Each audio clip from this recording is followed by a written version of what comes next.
And when you have a tough time breaking it loose, if you ain't got a long leverage bar, the thing that slides, leverage bar could be a pipe. You can slide over the shaft of the wrench or the ratchet. If you'll get an open face wrench and turn it where the angle makes the wrench point up, and use that for a leverage bar, works great. So now all you do is slide this rotor off. Come right off. Bam. Set that to the side. And then what you're going to do, you're going to take these bolts off right here.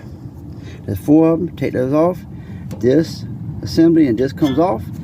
You put the new one on. Easy peasy.